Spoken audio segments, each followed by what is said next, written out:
Polish army on high alert on Belarusian border.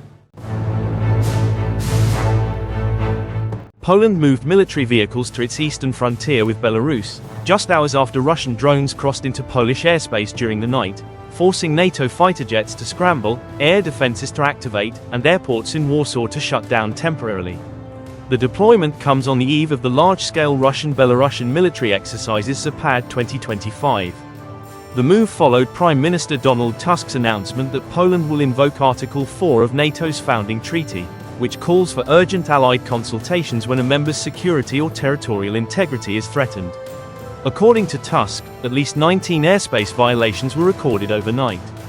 Poland's Interior Ministry reported that 7 downed drones and fragments of a missile were found on Polish territory, including 5 drones that crashed in Lublin Voivodeship.